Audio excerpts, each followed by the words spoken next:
Isa pong kilalang crypto commentator na si Ginong Austin Hilton ang nagbigay ng bagong pag-asa sa mga XRP holders. Ayon sa kanya, may malinaw na mga dahilan kung bakit nagiging positibo pumuli ang takbo ng market.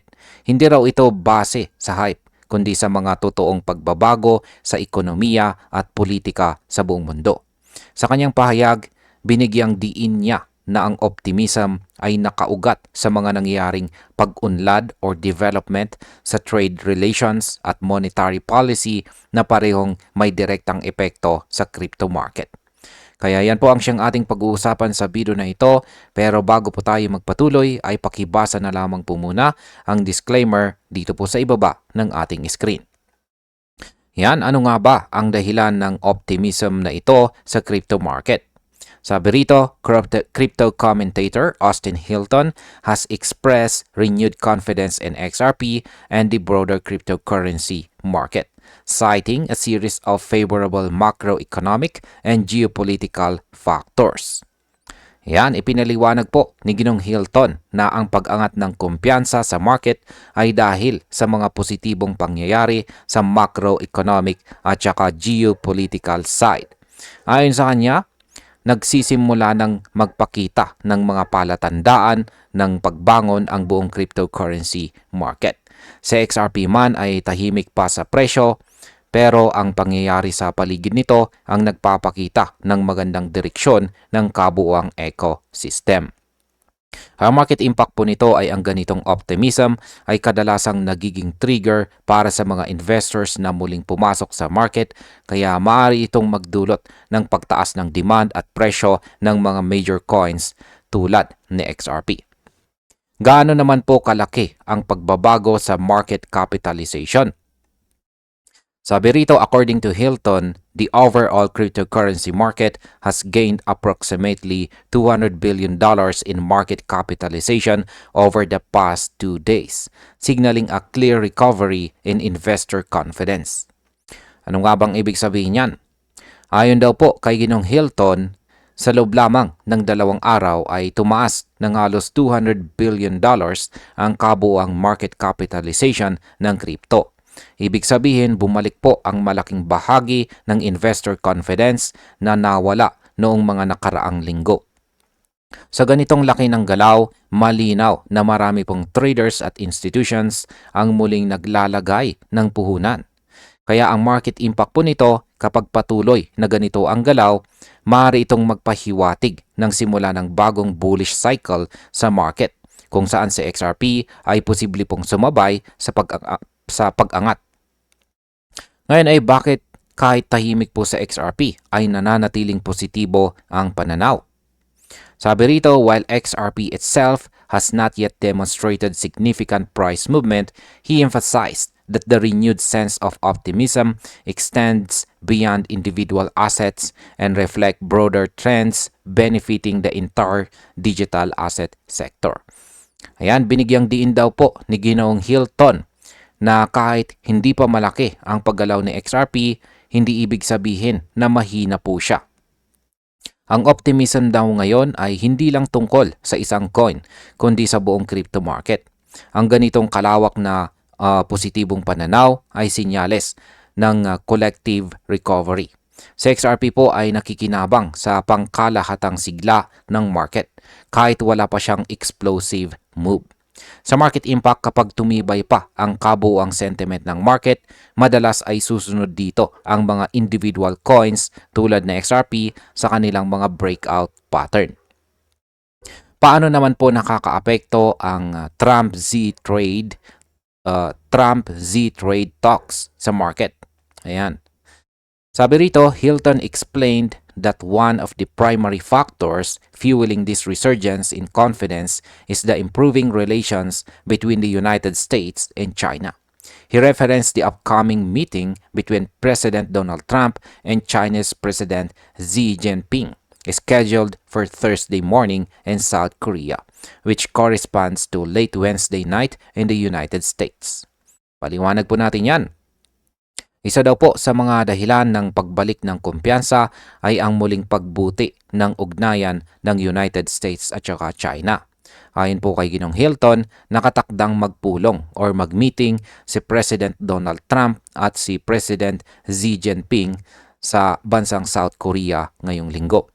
Ang meeting na ito ay nagbibigay po ng pag-asa sa mga investors na maaring magkaroon ng kasunduan sa trade na siyang magpapaluwag sa ekonomiya. Sa market impact, kapag naging maganda po ang resulta ng meeting, maaaring tumaas ang risk appetite ng mga investors at magdulot po ito ng karagdagang pag-angat sa presyo ng mga digital assets tulad ng XRP. Ano naman po ang ipinapahiwatig ng mga pahayag ng dalawang leader? Yan, sabi rito ay Hilton noted that both sides have exchanged positive messages ahead of the meeting, with Chinese officials reportedly expressing respect for President Trump. These signals have contributed to a growing belief that a trade agreement between the two nations is within reach. Sinabi po ni Ginong Hilton na nagpalitan na ng magagandang pahayag ang dalawang panig bago pa ang meeting. Ipinahayag pa ng ilang Chinese officials ang kanilang respeto kay President Trump.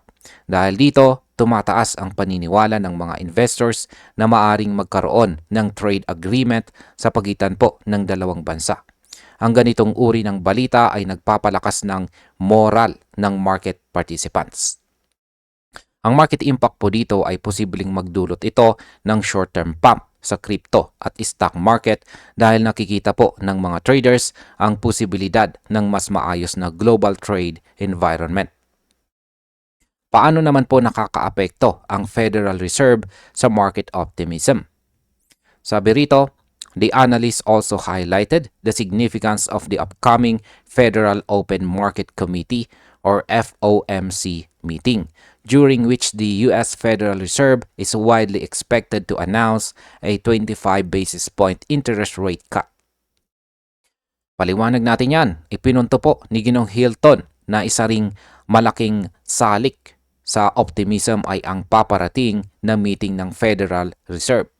Inaasahan po ng karamihan na magbabawas ito ng 25 basis points sa interest rate.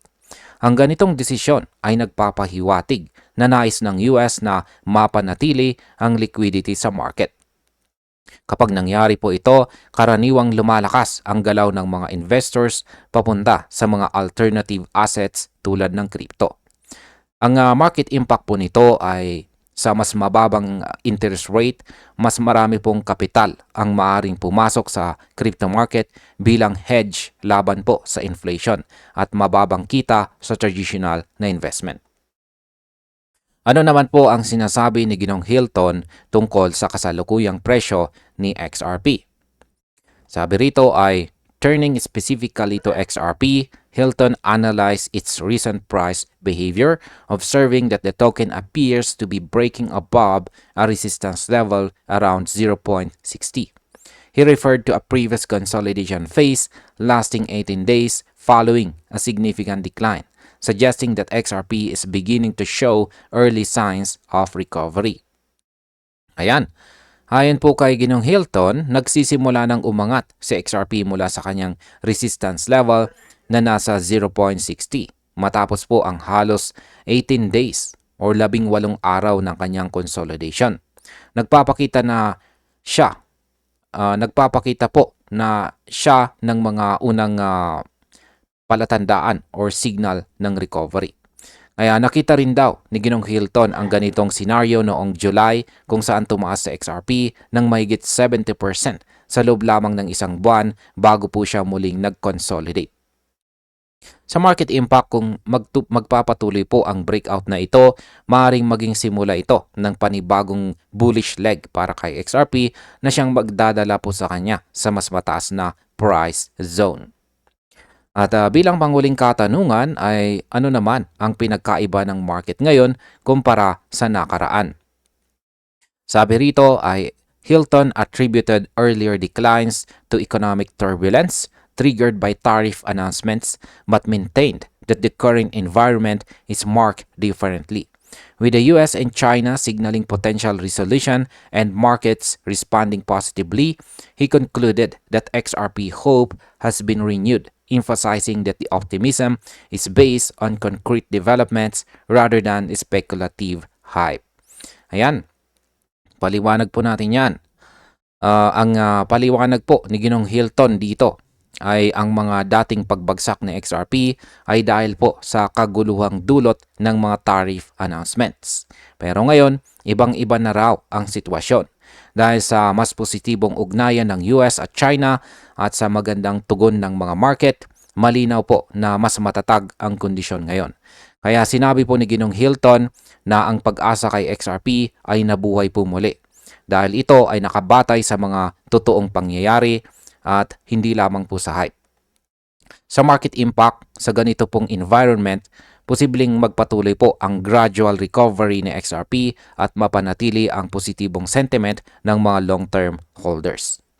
At bilang panghuli, ang aking opinion naman tungkol dito ay kung susuriin po nating mabuti, makikita natin na hindi lamang po basta tsamba ang optimism na nararanasan ng market ngayon. Ang mga factors tulad po ng Trump-Z talks, monetary policy changes, at technical recovery ng XRP ay pawang malalakas na indikasyon ng mas matatag na market condition.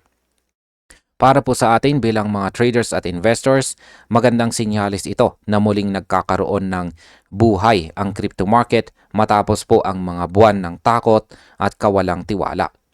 Ngayon ay malinaw na si XRP ay may bagong direksyon, ang pag-asa na matagal nang nawala at unti-unting bumabalik. At kung magpapatuloy po ang momentum na ito, posibleng makakita tayo ng isa pang malakas na yugto sa kasaysayan ni XRP. At ayun, hanggang dito na lamang po tayo sa video na ito mga ka-crypto. Maraming salamat sa panonood.